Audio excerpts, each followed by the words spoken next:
Hello. Oh, there it is. I was waiting for that thing. Hello, everybody. Welcome to the Literally Dead Book Club live show for the month of March. We read, hey, we all have it. You're Fatally Invited by Ande Pliego. Actually, I'm interested to know, did you guys read it physically or audio? Both. Me too. I did physically. Oh, okay. The audiobook, I would definitely recommend if anybody's like wanting to pop in here and just get a vibe for if we liked the book and what we would recommend. The audiobook was definitely fun because there's a bunch of different narrators. So this is what we read this month.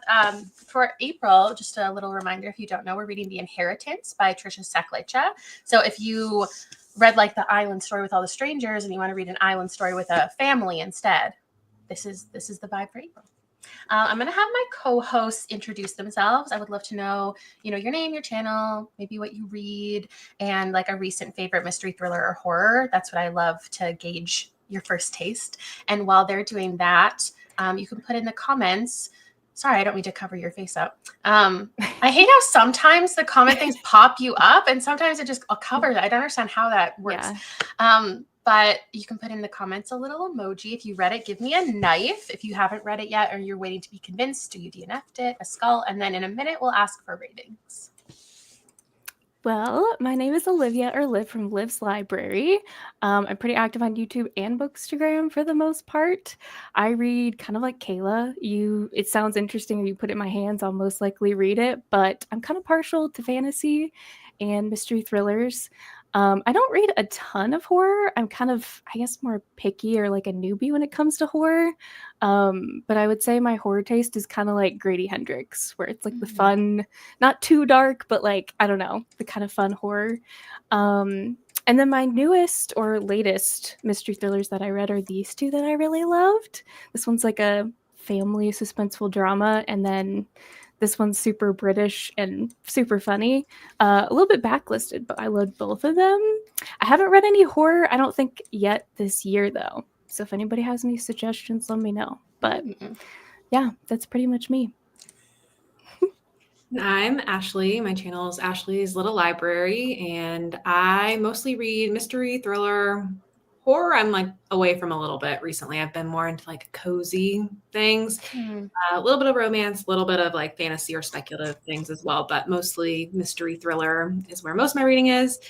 I have not been having the best year for mystery thrillers. I was looking through to see my 5 stars this year so far, and I have 0 5-star mystery thrillers. I have a lot of 4s, not a lot of 5s, but my last 5-star read was Wild Dark Shore by Charlotte McConaughey, which is a lit fic with like some mystery elements in it. So I'm kind of counting that. And then generally I really like Janice Hallett. She's one of my favorite mystery authors. She writes really like puzzle box mixed media style books that are really unique. So that's like where my tastes have moved. Great. Thank you so much. I agree. I think like most of us who've read like so many mystery thrillers for so many years, I feel like maybe it's just like the state of the world, but we're all kind of like, let's just read something nicer. Like that's why I got into kind of cozier mysteries. My last 5-star mystery or thriller was like It's Elementary, which is barely a mystery. And that was back in, I don't know, October maybe. So it's been a minute, but I also haven't been reading a ton of them. So I would love to know everyone's ratings in the comments while Olivia takes on the summary, if you wouldn't mind. I always make the newbies do it. I'm like, if this is your first time here, you can take it. Haha. We love that. I mean, the blurb right here is perfect. I can expand it a little bit, but if you don't know anything about it, it's an exclusive thriller writer's retreat. Host on a private island turns lethal when one of the authors is found murdered in this twisty locked room mystery. All of these writers kind of show up for the retreat, but the author's also anonymous. So they're kind of hoping like, ooh, can we figure out the person who's been writing behind this name for forever? But there's also a part where they have to like confess their crimes or kind of like die. So it's kind of like, and then there were none vibes at the same time. So yeah, it's a locked room mystery for sure. There's a lot that happens. It's also kind of like horror spooky elements too, which I thought was kind of cool. So it does definitely get a little gory at times. Yeah. I think that there's a pretty good consensus. I haven't really seen any 1 stars or 5 stars, So it looks like a lot of people are kind of in the middle.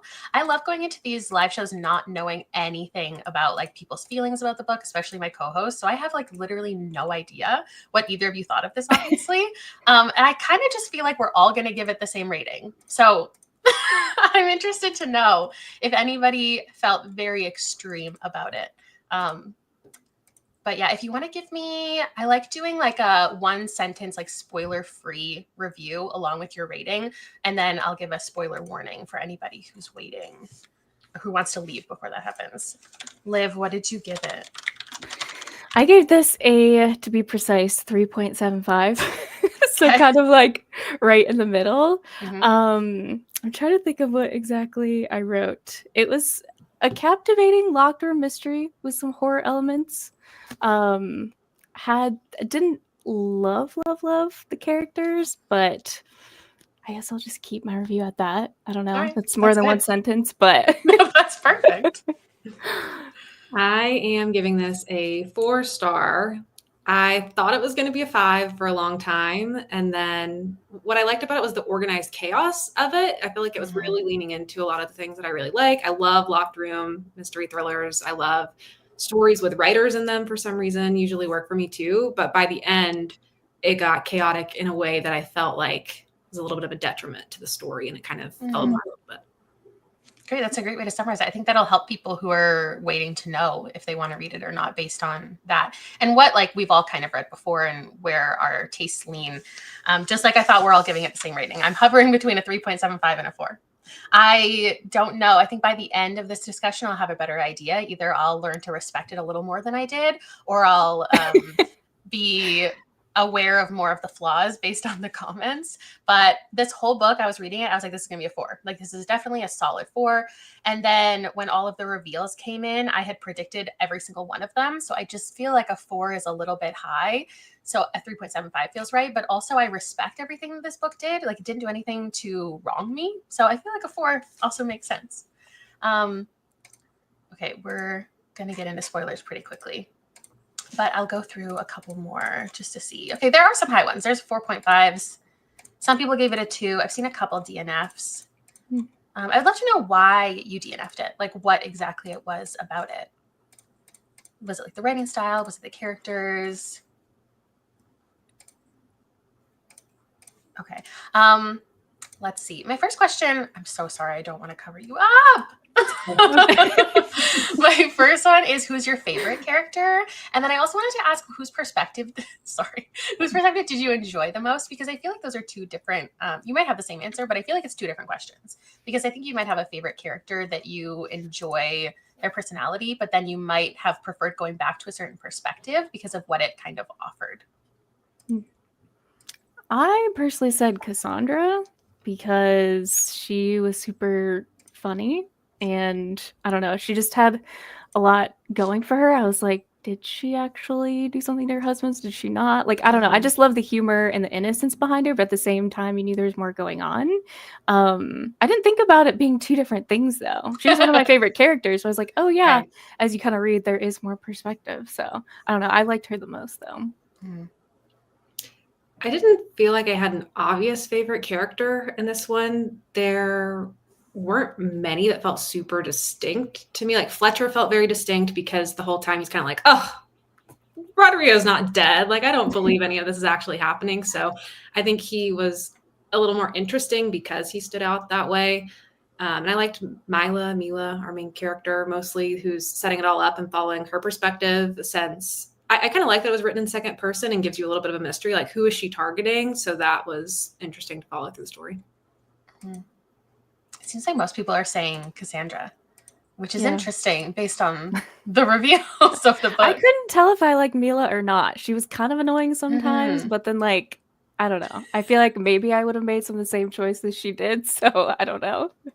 Yeah, I liked being in Mila's head. It's funny because I asked this question and I don't think I have two distinct answers. I liked, my favorite perspective and my favorite character, I think, were Cassandra, because, well, for a couple of reasons. One, I think her chapters were like kind of fun and quirky. For two, she was the character who was like pushing people to figure out the answers. Like she was the first one to mention, if you haven't read the book, we have a death, I feel like pretty early in the first 100 pages. Rodrigo is dead. And she's the first one to say, oh my God, he died just like his character did in the book. And she's like pushing the characters to think more about things. All of the authors get a box at one point that's referencing something about them, like one of their secrets. And she's the one to say, oh, this box might be in reference to something. And so she was the one moving the plot along. So I was interested in her. And then for 3, I was almost positive from the first time we met Cassandra that she was Alistair. And so I just wanted to be in her chapters because that's when I was going to get the information. And then as she started leading the characters to the answers, I was like, she's for sure Alistair. So I liked being with her. But I did like Mila. I think she was a good character for us to follow as the main one because she clearly had motivations. She was intelligent enough but made stupid decisions enough to feel real. So I liked following, I think, both of them pretty equally. Hated Fletcher, that's fair. Liked Ashton's POV, I agree. Didn't like Mila, hated Olivia. Okay, we have so many opinions. Olivia's husband died. How can you hate her? You have to feel bad for her. Until she started killing people. She goes crazy. That's her. I wish that I was the type of reader who could, like, I don't want to say turn my brain off because I feel like that's kind of insulting. But like just be along for the ride. But I can't stop thinking. And I try so hard. That's why I put on the audiobook because I just want to be in it. I want to stop pausing and thinking, but I can't stop. And so I had way too many theories. Some of them didn't pan out, which I think we could also go through. I don't think I prepped you for this question, but did you have a least favorite character? And the comments are definitely, I think we all kind of agree it's Fletcher, but I think that's the intent, right? He's supposed to be that obnoxious. Yep, mystery that guy. was mine. I was finding Olivia a little annoying after, which is like realistic, I guess, because her husband died. That's traumatic. But she kept saying, like, I'm not going to leave this island until I find out who Aster is. And the whole time I'm like, wouldn't you want to leave because you're afraid that you're going to get murdered? But I guess she knew, like, oh, I can kill all these people. So it's going to be right. I think there was a couple characters where I was like, you should want to leave a little harder. Like maybe you should be trying a little more. There was one moment where, well, it's fair because like he was thinking, I think this was Fletcher. He was thinking that Rodrigo it was fake. And so he was like, I'm just going to get back to work. I'm just going to sit here and type. And I'm like, there's literally somebody dead. Maybe you should have a little, maybe just a little eyes on the body. Yeah. Okay, now as far as the POVs, did you like how it was set up and how did it help you solve the mysteries while reading? Because I feel like a lot of times a book like this from an ensemble cast goes like, if there's 6, it goes like A, B, C, D, E, A, B, C, D, E. This one was like A, B, A, B, A, C, A, C. And I thought that was a really interesting choice. And like, how did that work for you? It was kind of hard to follow after a while. I was like, I love point of views, like in any type of genre. But I was like, I'm starting to write down like notes for each character. But like looking in the grand scheme of things, I can now see how it did progress the story and I liked it. I think maybe if the chapters were a little bit longer with each character or something, that would have helped for me, like not get so much like whiplash. But I did like all the point of views for the most part because that's what I love in books. But yeah, I'm kind of like you where I'm more of like a emotional reader along for the ride when it comes to mystery thrillers, or I guess unlike you where I'm just like there just vibing with everybody. Like sometimes I'll be like, oh, wait a second, let me rethink about that. But yeah, I liked that it was different and disorganized because that helped me get a little more lost in the story because I'm the same way where I'm like, I'm putting things together, I'm hearing something, like I can't help but formulate theories of who people are and how they're connected to each other. So the fact that it was jumping around made it, like I said in the beginning, like organized chaos a little bit more, where kind of like when you're watching a one-shot take movie and because the camera can't stop, it has to go off with different characters for a bit as a mechanism to make that work. That's kind of felt like the book was too, where it's like, oh, and now you're going to go off with this person to learn something else, but now you're going to go to this person and then you're going to come back to this person. So I liked it until I didn't at the end. yeah, exactly. I really liked it, but I think sometimes because I read the book club books, taking aggressive notes and like really wanting to plan like and remember things so I don't sound like an idiot when I come on here. I am too focused on like what's happening. And so maybe if I was reading this more passively, I would have forgotten the characters. But because I was taking notes, like I was so aware of how the characters were distinct and who my theories were about. So I didn't mix them up at any point. I thought they were really distinct, even though we only briefly get to visit each of them. And I think that this worked so well for me with the POVs because we got like multiple perspectives from Rodrigo, which makes sense in hindsight because he was the first one to die, that we obviously couldn't get his chapters later. But I liked how we focused on him a couple times. And then it was focused on Cassandra's chapters a couple times. And I don't think at any point I realized that like we were getting chapters from the character who was about to die. So I was always surprised by who was about to die. Like maybe that's stupid on me, but I liked who we were focused on and the little breadcrumbs that we were getting. And it was fun to like use that to eliminate people one by one. Like there was a little clue in every single chapter that was like when Mila, because okay, there's 3 mysteries. I guess we need to go into this. There's 3 like main mysteries in the story. There's who is Mila talking to, because her chapters are directed at someone. They're like, you stole from me. I'm going to get revenge against you. I'm going to kill you by the end of this week. You're in trouble. We don't know who Mila's talking to. So that's the first mystery. And then who's Alistair, because he's running this retreat, but it's really Mila running it. But he has set up a lot of things and we don't know who this author is. In fact, nobody on the island knows who it is. And I think we go back and forth with trying to figure out if Mila even knows who this person is or if she's lying to us. And then at one point in the book, I would say maybe like 2/3 of the way through, we get a new mystery, which I think was timed really well because we know that each person has a secret and they each get allotted a thing like a child killer, a serial killer. And so suddenly we know there's a serial killer in the group and we have to wonder who that person is. So there are those 3 mysteries. And throughout the book, there's moments where those things like get each person gets eliminated in my mind. Like there's a moment where Mila is talking to Ashton and you can tell because we're in her perspective that she's meeting him for the first time and she's so starstruck by him. I was like, okay, well, he's clearly not the one that she stole the story from. And then because it went Mila, Rodrigo, I was like, it would be way too easy to seem like she's talking to Rodrigo because it's like, oh, he's almost answering her in the next chapter. So it's not Rodrigo.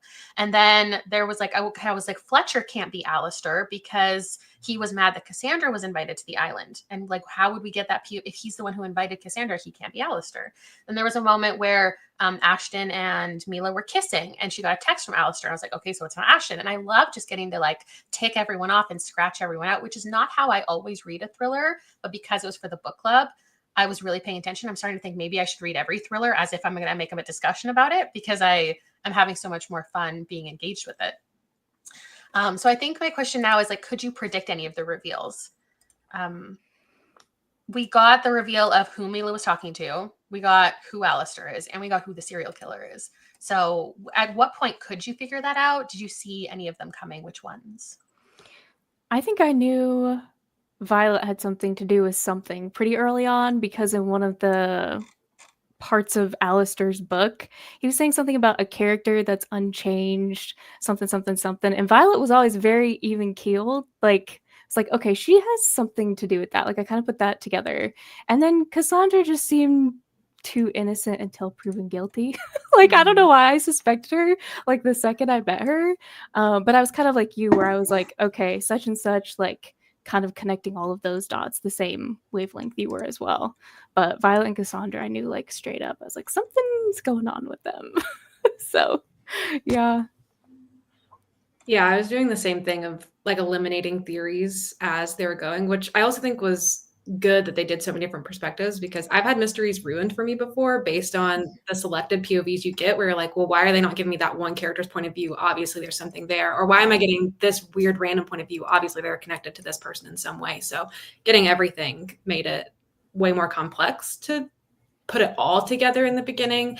I feel like I was predicting things like right before they happened for the most part when we were supposed to. I did have Violet pinned for being the one that stole her story though, because it felt like she was missing from the story a lot. And I'm like, oh, I feel like that's who you must be, because so often you could really easily eliminate Ashton, Carter, whatever, because of, the way she acted with him versus how she talked about you in those sections and the way they interacted right before. And Violet was so absent from that perspective or anyone's perspective for a long time that I felt like that must be where she's represented in the story. But otherwise, I felt like there was so much going on that you couldn't possibly predict everything right away.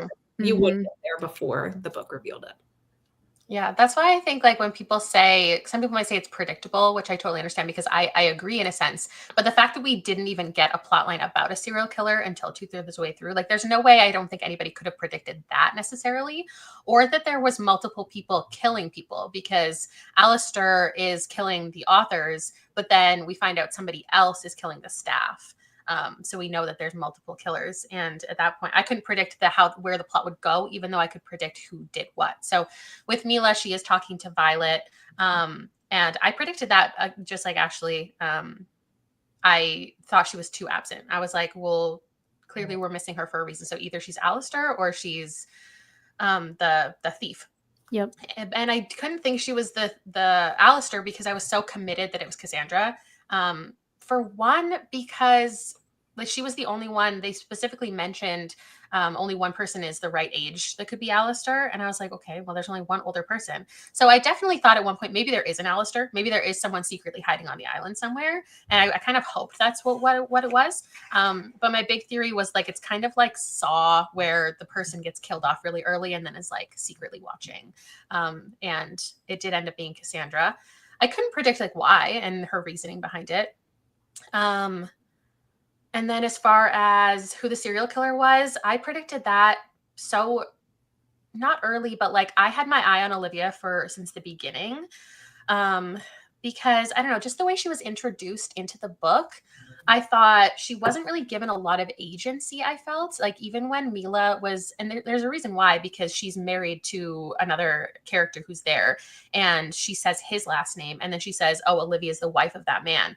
But just the way that every single character got their full name listed, she was like, oh, this is Ashton Carter, this is Fletcher, blah, blah, blah. And she was giving their full names and introducing us to these authors. And then Olivia was just Olivia.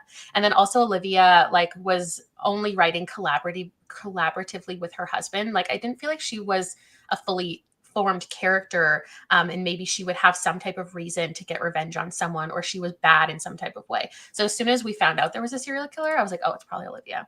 And then the reason I had my eye on Cassandra so early, and I don't know if anybody can explain why this was a thing, or maybe I missed something, but when all of the authors get to the island, literally on the second page, Cassandra is already there. And I don't know why. And I was like, oh, well, she's probably Alistair then, because she's already on the island. And I don't know why that was a thing. I don't know why she wasn't on the boat with everybody. But in the very opening scene, it says that Mila and Cassandra come walking from the house onto the dock to welcome all the authors. And I don't know why that was a thing. And maybe it was just something that Ande Pliego like forgot to take out, or like she didn't want to give a reason for. But at first I was like, okay, well, she's Alistair. And then she was. So that's why I feel like it was a little disappointing that it was her. And there was a comment I wanted to grab. Yeah, someone mentioned something about Alistair's age having a child, and that's what also clued me in. I was like, well, Cassandra's probably the best one to guess. Knew both Violet and Olivia during the dinner. It was sus because there was no Violet POV. Yeah, I think like, but at the same time, it's like people. I know people appreciate mysteries a lot when it does make sense. Like this isn't one that goes off the rails and is something so stupid. It's like you could put together the clues, and I think that is an enjoyable feeling for a lot of people. Oh yeah, and because Cassandra's body wasn't shown, it was easy to be like, okay, well, she's not really dead, you know? So I think it was a little bit easy, but I also think like this is a debut, and because I really liked the author's writing and I liked the plot enough, I think she could come up with some more clever things and learn from the red herrings that worked and didn't, and her next book could be like my favorite thing, you know? Okay, I'm gonna move on to, are there any theories that you had that didn't pan out? Speaking of red herrings. Okay, because I have one. I'm like trying to think. I wrote a couple down because I had a couple thoughts. My first one, I think, was that two people were working together. Because this is like a trope that a lot of books do, where it's not just one person. And like, yes, there was that because there was a serial killer and there was also Alistair. But I thought two people were going to be working together. And I thought from the beginning that it was going to be Fletcher and Olivia because they hated each other. And I was like, they're probably just pretending to hate each other because they're secretly working behind the scenes. And I don't know why, but like they're probably responsible for killing somebody. And then my other one, I thought like all the deaths were fake for a while. I did too. Or that the staff was like killing people, or they had something to do with it. Oh, okay. Yeah. I never thought about the staff. Yeah. I was thinking too that when Fletcher gets the note to give the pills to Mila to drug her, like midway-ish through the book, then I thought, okay, so I think all these people are murdering each other and there's not one murderer, but it's Alistair playing a game of them, of like giving them an ultimatum, like your secret's going to be spilled unless you kill someone. And then it just like kept going because they weren't able to break the cycle and like, you know, stand up and confess for what they did. And then they're all That makes so much sense. Yeah. That makes so much sense. I don't know why I didn't even think about that. Yeah, me either. Thought the chef and housekeeper were going to have a bigger role. Thought the staff were working. Oh, that's so interesting. I think what the author did really well is the way she introduced the staff that didn't even make me think, because they were like, oh, they're so sweet and they're so innocent. They're just nice and they're just helpful. So I bought into it for sure. I thought Mila would get revenge on Violet in the end. Yeah. We'll talk about the ending in just a second. Ashton was seducing Mila for more nefarious plot. That would make sense too.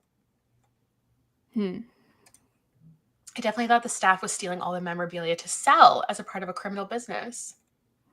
That makes sense too. If like you thought somebody had all the weapons and then it was actually just the staff, they were like, oh, we're just collecting them all. First theory was I thought this too, because I was like, the first person who dies, then it's more easy for him to sneak around the island and keep an eye on things. There was moments where I feel like the death scenes, I wasn't sure the people were dead. And I don't know if it's because of the way the bodies were described and the way that nobody like went up and investigated. I was like, Rodrigo is hanging from a tree. You didn't go up and like, I know. Make sure? I would have. Like, what? Especially for his wife. She was there. Yeah. Or like take a picture, because I don't know about you, but if I was on an island and I had no Wi-Fi and no data, I would still have my phone on me. Like that's just me. I still want it to take pictures. I would still want it just in case I can get a signal, like in case there's an emergency, I would still have my phone on me. So I was like, the fact that no one's taking pictures of these dead bodies to like do something. Or there was a moment where Mila was like, oh my God, everyone's dying around me. I'm going to get blamed for this. Like Alistair's framing me. I was like, I would be filming myself every second of the day so I could have evidence that I didn't do anything. Right. I'm like, these people did have electricity, right? They're not like you can still island charge your phone. Like, hello. Thought Ashton was the killer. Oh, I thought one of the writers was Alistair's child. That's a great theory. I did think of that. I don't know why I didn't write that down. Cassandra's blood was described as looking like nail polish, and I was immediately like, oh, so she's not dead. Yeah, it was a little too easy to figure out Cassandra, and I'm thinking like maybe that was the point, because there's other mysteries that maybe she didn't really care that she was kind of giving that away. Did you have any favorite scenes or quotes? I like the scene where Cassandra died, because I think that's when everybody realized, like, ooh, there's someone in our midst that's the serial killer. Right. I just could very vividly picture like all of them crammed in a room, like trying to figure out what's going on. And I also liked the big clue part where they figured out that they had to go like figure out each other and stuff. Oh, I love those two parts. Yeah. Yeah, I liked any of the game stuff that they did, or when they first found Rodrigo's book annotated after his death, and it was annotated to match how he was murdered. I was like, that was a really cool thing that the author included in the story. And then the big ending scene with the confessions, the confessionals, when they were trying to break out of those, I thought that was clever and interesting too. I always love books that have games, and I find that most don't really get gamey enough. Like they introduce the idea and then they kind of just like back off. And I do feel similarly about this one. There was moments where they were like, the challenge of the night is to stay in your room all night. I was like, oh, big challenge. Like, could we have not have made something a little more exciting? Or like the challenge is to like sit in a room with somebody and not kill each other. I was like, okay, let's like do something more fun. When the first night, the dinner is just like the fish. I'm like, that's the whole game. Yeah. I was like, is this all we get? Like, please tell me there's more in this book. Because Yeah, That so was when they great. got all the cards and like there was one card that was your occupation and one card that was your secret, I was like, this is fun. And so when they actually like somebody sat down and started piecing them all together, I was like, yes, this is exactly what I wanted. I Yep. want a book to like put together all of these clues. So I really like that. I also really liked the excerpts that we got from the author's books because it was just the right amount. Like it was just like one page and it was really simple and it got an idea of how the writers were different because each one kind of embodied a different subgenre of mystery. And that was really fun. What else did I write down for the scenes I liked? Oh, I liked when there was the little reveal with Olivia, who didn't eat the flower because like she knew it was poisonous. I thought that was a fun little element. And then the serial killer and thief chapters, I thought it was fun that those were introduced because like before that, it was just we got the names of people for every chapter, and then suddenly there was an extra mystery element because suddenly we were getting it from a perspective of the secret instead of like the person. So I thought that was really fun. Yeah. Okay, let's talk about the end. Actually, wait, hold on. I want to go through the comments. The clue game, the confessional scene, the clue game, Okay, everybody loves the clue game. Ande Pliego, you should put one more extra scene. Oh yeah, I liked Alistair's entries on writing craft, campy and fun. I agree. I think like this is really a love letter to writing, and not that I can relate because I'm not an author or have any want to be an author, but I think authors could read this and go like, yes, you really pen down like what it feels like to love writing so much and feel so involved. Because I know some people, I like Mila's chapters were very focused on like what like does this really make sense that she really wanted to kill this person over taking her story, but like it's just like writing is such an important part of your life, and if you can't do it or you feel something has been taken from you, then maybe you feel so passionate about it. More games. Everyone's agreeing. Oh, didn't like the confessional. It annoyed me they didn't just use something heavy from the room to act as a weight for the scale. Interesting. I wasn't thinking about that. I don't think I would think about it if my life were in danger and you only have like minutes to figure it out. But as a reader, I was thinking that too, like, oh, can't we just like weigh it down a little bit and both get out? Yeah. Okay, so as far as the ending, I guess like what's my actual question? Like, we've talked about like the reveals. So did you like the ending overall? Did you think like even like the logic made sense? So we found out that Cassandra was the one doing everything, and it's because one of the authors she felt was responsible for her child dying. So we found out the child died. We found out it was Cassandra. And then Mila and Violet, we found out that Violet stole the story and they had to go into this booth and like kind of sacrifice themselves for the other person. And then what else was revealed? Olivia was the serial killer because why? Didn't Mila just like kill Alistair? So she kept knocking them out, thinking they might be Alistair. Right. But it's not like she has been a serial killer before too. True. So she's just a killer. Yeah. Just yeah, maybe I would have liked a little more, or if I'm just forgetting, like maybe I would have liked more explanation of why Olivia was the way that she was because of the way that I felt about Olivia's character. I thought it was because she felt stunted, because she felt she could only collaborate with her husband because she didn't feel like a fully fledged person. I thought she killed her husband. So it makes sense because someone killed her husband and she's trying to figure out who that was. Because for so much of the book, I thought she killed her husband. That was my theory as the serial killer. And then, Violet shoots Olivia, and then Violet and Mila both make it out. Asher's still alive. We think he's dead, but he's not. And then they're in love, I guess. Mila and Ashton. And Ashton? Carter Ashton. Yeah.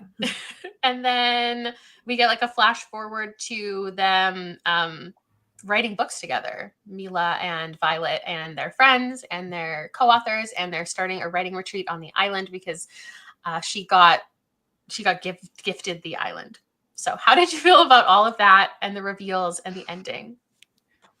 Gosh, so much. I feel like the Olivia, yes, have more questions about her motives, things like that. That felt a little unrealistic for me, as well as the very, very end where there's Mila and Violet are suddenly like writing together and are besties. I'm like, would that really happen? Like, I don't know. Like, most of it I was following, and then I kind of got lost near the end part.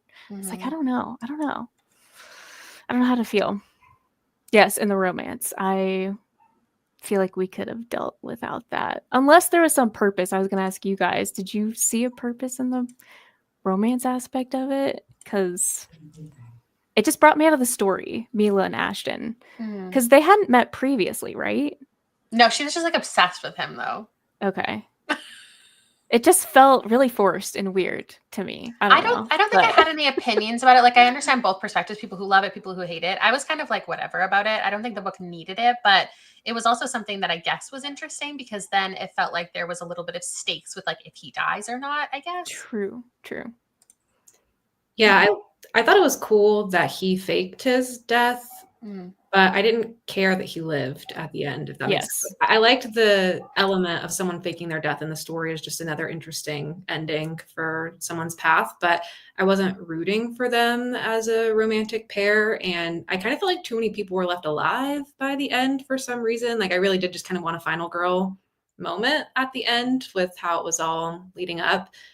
I never felt fully convinced in Mila wanting to kill Violet for stealing her story. Like, I get that that's a lot of work to create a whole novel, and that would be devastating if someone did steal it. And like, she did go to court and try to work that all out. But I'm like, really? You're going to kill her for that? Like, that seems a little bit intense. So then the flip at the end, be like, well, let's just write books together, I guess wasn't as crazy for me because I never was convinced she was going to kill her anyway. That makes sense. Sorry if there's dogs barking in my audio. I what did I like about the ending? You know, I think I didn't like I didn't mind the plot of the ending. I don't think I loved the writing of the ending because I felt like it was a little over explaining a lot to me because there was moments where the characters figured stuff out and were talking to each other. And then suddenly the book was talking at me and like explaining all the connections. And at that point, I really didn't need it. Like, I didn't need to know that. Like, I understand why, because obviously this is so like plotted out and you need to make the connections and how people knew each other and the real reason behind things. But it was like Cassandra, it was this reveal that her husband was the lawyer who was responsible for the case that the girls were involved in. I was like, I didn't care. Like, I didn't need them to have that section explained. And then like we found out that Ashton was responsible for Cassandra's daughter's death at like a camp. And he revealed that. And then later we got it like re-revealed to us to like connect the dots. And I was like, this is a little too much. And I understand how it needs to be in it still. But for me as a reader, I was like, I got it. Like, I don't need you to tell me 3 different ways why this was happening. I think that was another part where I could tell where it was a little bit more of a debut because of how she kind of revealed certain things.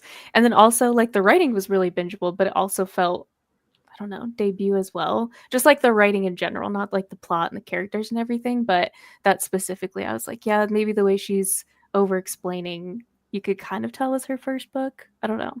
That's just me. I think she over explained so many of the connections and forgot to give enough reasoning behind everybody. Yes. It was like, what was Olivia's real reason for killing people to begin with? What was Mila's? Was there enough? Maybe there should have been more reason that Mila wanted to kill Violet. Maybe like she really wronged her in like an extra way that like Mila's life was completely ruined by something. Maybe Cassandra, like, I don't know, the fact that it was just kind of like goodness wins in the end. It was like Cassandra realized she didn't need to kill everyone after all and she shouldn't have been in charge of when people died. Like, it was just like a feel good moment. Like, that was a little bit strange. And then Violet and Mila working together in the end seems a little crazy. And I guess like it makes sense because Mila actually revealed to Violet she was going to kill her. And I thought that was going to be a moment where like she just had to be honest and tell her like, actually, I brought you here to murder you. So at least like that didn't happen. But like her owning the island in the end and like having these writing retreats, I don't know. It was a little too nicely wrapped up. And I like my thrillers to be a little grittier. Yep. Fair. I do not think we're told Violet and Mila were besties before everything went wrong, but I think that should have been established sooner or better because it felt tacked on. Yeah, because they had never met in person. It was only over, chats. So, yeah. I guess the ending, a lot of it just felt a little overly convenient, which I hate when people say that about mystery thrillers because I'm like, it has to be though. Like there has to be all these connections for everything to make sense in the end. But with one of them was Mila's lawyer. Was it Fletcher or someone was her lawyer at one point in the case? But she had it was like only Zoom where she kept the face off so that they didn't recognize her, but she knew them as her lawyer back at the time or something like that. Like it's all these little things that got explained to you as all these connection points. And like, I actually don't really care for them to all be connected by the end of this. I just wanted to understand motivations a little more and then have a little more upsetting of an ending, I think. More people or maybe like not everything's perfect. Yeah. Oh yeah, little Charlie to the Factory. Yeah, it was Rodrigo who was the lawyer, and Fletcher was a therapist. I did think there was a moment when they revealed Fletcher was the therapist. I was like, oh, maybe he stole the story because she was his like patient, or she was his patient, and she was like for some reason telling her story on the couch, and then he like stole it. I had a theory for everyone at every point. I think the ending should have been allowed to be a little bit sadder, yeah, or just like a little more. I don't know. Like open-ended? Sure. I like open endings. Like something that still continues to make me think. Or like, what if Mila and Violet, because we know Mila wants to murder somebody. Maybe we find out that Violet is also like very revenge focused. And maybe this writing retreat that they're going to put on with their new friendship is like a little dangerous. Like maybe start some people and killing them there. Yeah.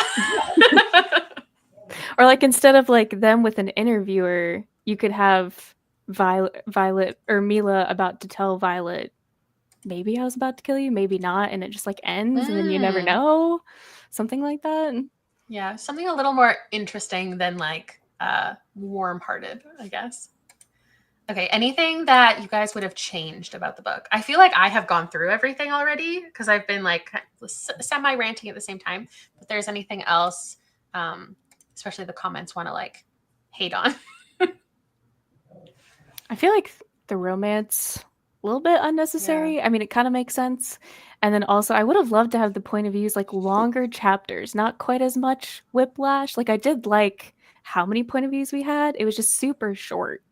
So I feel like the audio did help me stay focused with that. But, and then of course the ending, but I can't think of anything else specific. Yeah, I feel like I talked a lot about the ending disappointing me in some ways. I liked when the serial killer POV was introduced too, because I thought that was, cool to have it, because you're like, who is that character that's this title chapter now, because you're not getting the name. But then when they also started adding the thief, that's when I was like, okay, this is getting too convoluted. Like, just tell me who's who. Yeah, exactly. And then, I was just getting frustrated. I'm like, just give me an answer to one thing. Like, who is Mila talking about? Start somewhere, because it's too much at once for me. Right. More to do with secret corridors, cameras, practicalities. That's fair. Like someone sneaking around doing stuff. Because it was kind of just like, oh, Mila went and she was fake haunting the house. And I was like, okay, let's talk more about it. I forgot there was a map at the beginning too. Yeah, apparently the author drew that herself. Oh.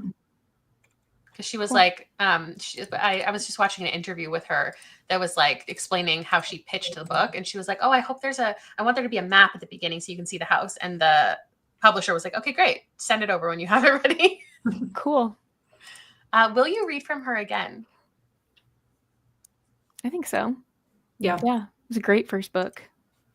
I think so too. As a debut, I think like anything that I have an issue with wasn't so like crazy that I couldn't see this author being an author of like some of my favorite thrillers to come, because there was multiple things introduced. There was multiple reveals for multiple things. Like there was a lot going on, and I thought all of the characters were very clear. I liked the actual writing itself and the dialogue. So I definitely would. Most people are saying yes. Maybe this could be one of those authors that we come back to in the book club and we end up reading back-to-back years. I wonder if she's working on anything right now. Yeah. Somebody said the map was useless, which I also kind of agree. Yeah. Like the map was fun, but like I never once flipped to it. No. I looked at it afterwards, but that was it. I never needed it. Like it was never like, yeah, maybe there could have been moments that you were questioning, like, where is that in relation to that? But then I guess if you're doing the audiobook copy, that wouldn't really help. My final question is, do you have any book or movie or TV recommendations for, like, whether you liked this or not? Like something that's similar, has similar vibes? I thought of like 3 different things. And then there were none, obviously. Right. Isn't there a mini series for that, potentially? I mean, there's the book. I'm trying to think if there's a... I think it's been adapted a few times. Yeah. I've never seen any of them. Me either. But you could find something. Knives Out, and then Clue. Isn't there a Clue movie? Oh, yeah. I grew up playing the game, so you could also play the game. But I've never played Clue, and I feel like I'm really missing out. You are. I know. I don't know. It's much fun. I played every board game ever under the sun. For some reason, I just never have come across Clue. Oh, it's so much fun. I grabbed a couple things. One, obviously, The Writing Retreat by Julia Barr. It's one of my favorite thrillers in the last couple of years. And it's another writer's retreat, isolated, very, very fun. Gets ridiculous, but very, very fun. Everyone in my family has killed someone, Benjamin Stevenson. I think this series would be a good comparison point because it's built on this like funny conceit that everyone in his family has killed someone. And you're like, okay, well, who have they all killed? And then they're going on this ski resort and then murders start to happen. And then the second book is Murders on a Train, which is fun. And then I grabbed The Appeal by Janice Hallett, which isn't like the tightest connection point, but I just love Janice Hallett and look for any reason to recommend her books. She writes very clever mixed media murder mysteries. And in this one, there's one murder, 15 suspects. Can you uncover the truth? And so you get a lot of little different pieces of like people emailing things to certain people. And then you get a different perspective of someone emailing something to someone else. You're like trying to like puzzle it together at the same time. Kind of similar to how this book was. I feel like the show Traitors, I don't know if you guys have seen Traitors. That's kind of similar in a way. Kind of like Mafia, but they kill someone every night, so. Interesting. I guess like the mixed media I wasn't even thinking about the mixed media, but this is definitely mixed media. One thing that like kind of didn't work for me with the I'm just thinking about it now with the audiobook was there was moments where they would say it would be an excerpt from the book and then it would say the author's name and then it would like make a scratch out sound and say Alistair. And I thought a couple times that was revealing that Alistair had written that book and that it was like that was the reveal of who Alistair actually was. But I think it will probably worked better in the physical copy. I don't think I have any other like mixed media recommendations. I do have one as far as like the security cameras go. This might be like the most off the wall kind of recommendation, but this is Security by Gina Walseldorf. And it takes place in like a resort and we have we're following characters who are in charge of it, people who are guests, but it's told like from the perspective of the cameras and like what the cameras are seeing in the resort. And I can't actually remember the rating I gave this. I want to say it was a 4. Clearly not the most memorable, but if you want something that's like has a unique perspective and similar vibes, that one. And then The Guest List by Lucy Foley is one of my top like thriller recommendations ever because it has the short chapters. It has a bunch of people going to an island. It's another And Then There Were None retelling. And this was just so much fun. I don't know too many people who dislike this one. So this is kind of like an easy recommend in my mind. Yeah, they call it Cluedo in the UK. Oh. I also think The Writing Retreat is so good, but we read it as a book club pick last year. So many people hated this, and I don't understand why. I think it's I was so on the fence good. about it. I was like, there's stuff I like. Juicy. Yeah. Juicy's the word, yeah. It's just so like off the wall and ridiculous, and that's like my taste, I guess. Mm-hmm. One by One. Oh, Daisy Darker would be another good one. Oh yeah, I haven't read that one, but it's set on an island, I think. Yeah, it's like And Then There Were None. Some people start disappearing. Yeah, I do love an island story. That's definitely, it's like the isolation. There's always like weather involved. I think because it's set like not outside, but it's always about the island a little bit that we usually get really good atmosphere. And that's something that I love about an island story. So there is my segue into next month's pick, which if you haven't started, I would recommend it. So we can have a discussion at the end of the month together. The Inheritance by Trisha Saklecha is like a family. They have, they're all part of this like big family business, but they all kind of have decisions to make and secrets. And I think it's going to be more of a family drama, where this was more of a mix of a mystery and thriller. I think this is more of a mystery. but we will find out at the end of the month. Thank you guys so much for joining me for this conversation. I loved having you on. Thank you for making the time, and all of the recommendations, especially in the comments, I love, because I will come back to this and I'll read some of these books. So I will see you at the end of the month with another one. Bye. Bye.